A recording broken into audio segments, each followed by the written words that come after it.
1897, times were different. Carpenters only worked in the summertime, so Mr. Waite was packaging herbal teas and cough medicines to supplement his income. This gave him plenty of time to do what he liked to do best, get in the kitchen and dabble. Oh, he had visions of coming up with something to give him a steady income. Now what his vision was, we have no idea.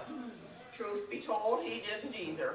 However, it did. Come on up here a little closer, so I feel like you're in the cheap seats.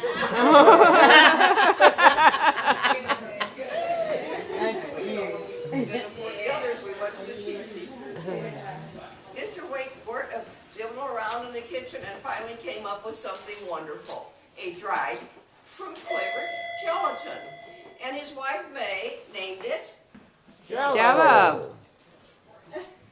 I see a lot of bodies here, but I hardly heard anything. Are you all asleep? And his wife May named it Jello. You know why I make you say it loud? Why? I had a group in one day, and of all things, they said royal. Say it loud. Jello and proud.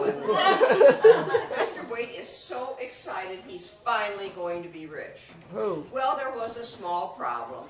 He could not sell the Jello. Oh. He went to the grocers, they wouldn't stock it. He went door to door, and the housewives weren't interested. Oh. He had the recipe for 2 years when along came Orator Woodward. Mr. Woodward has a patent medicine business in Leroy. He sees the Jello, he tastes the Jello, and he is determined he will have the recipe. He knew Mr. Waite wanted to buy a house. He offered him the full price of the house in exchange for the Jello recipe, $450. And now Mr. Woodward has the recipe, and he's starting to manufacture Jello. And he can't sell it either.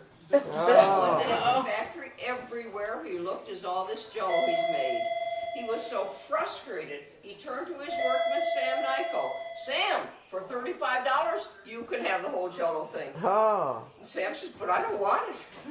And Mr. Woodward still has all this Jello. He got thinking about that, and he said, you know, I now know what the problem is.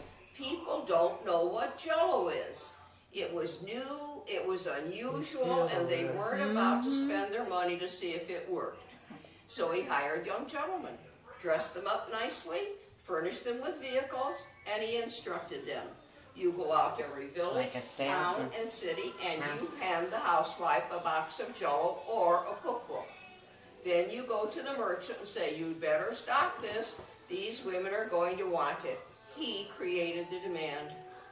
It worked. In just 7 years, in 1907, Mr. Woodward's sales topped $1 million. Wow. That was only 10 million boxes of Jello.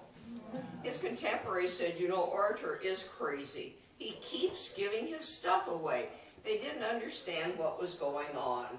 But you know, if he hadn't given it away, we probably never would have had Jello.